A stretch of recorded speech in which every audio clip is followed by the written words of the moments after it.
J'ai eu envie de découvrir autre chose. Je venais de finir ma licence de psycho et voilà, j'avais envie de faire une pause, savoir quelle spécialité je voulais pour mon master. Et voilà, j'avais absolument envie de repartir en Amérique latine, un continent que j'avais adoré quand j'étais partie pour voyager un mois. Donc, go, j'ai voulu partir. Je ne suis pas partie avec un dispositif, donc pendant 6 mois, j'ai travaillé pour gagner de l'argent. Et en parallèle de mon travail, j'ai recherché une association qui pourrait m'accueillir pour faire un bénévolat, ce que j'ai trouvé au Chili. J'ai réussi à trouver un logement en face de l'association où je travaillais.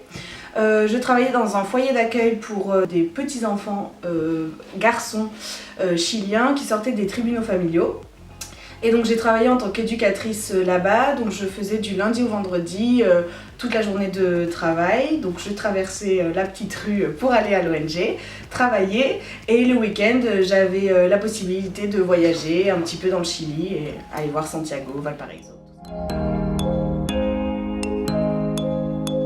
Au niveau des difficultés, ça a été surtout au niveau de l'argent. Comme je suis partie sans dispositif, je n'avais pas du tout d'indemnisation, donc au bout d'un moment, l'argent que j'avais récolté en 6 mois forcément a commencé à s'épuiser.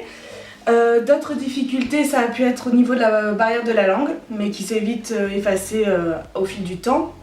Après, les autres difficultés, ça a pu être au niveau du travail avec les enfants, parce que j'étais dans une réalité que je ne connaissais pas du tout, que c'était des enfants qui ont été maltraités ou abandonnés. Donc forcément, leur rapport à l'autre est différent, et donc il a fallu s'adapter. Ça a été un peu dur au début, mais au final, c'est très bien passé. L'expérience m'a énormément apporté. Déjà personnellement, je suis partie pendant 6 mois dans une autre culture.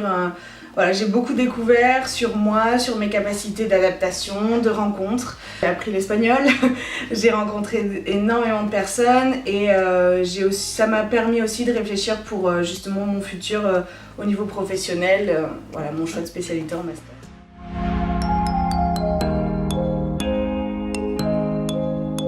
Pour ceux qui veulent se lancer, j'aurais quelques conseils en effet. Ce serait d'abord le fait de partir plutôt avec un dispositif.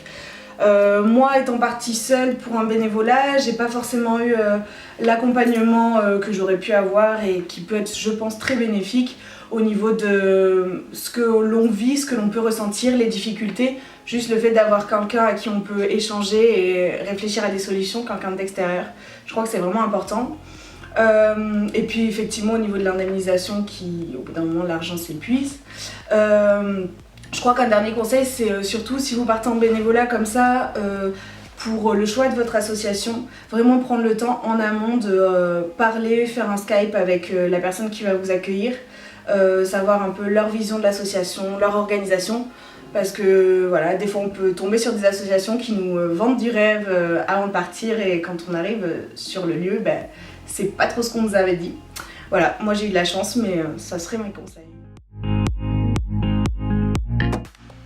Rencontre, chamboulement et découverte.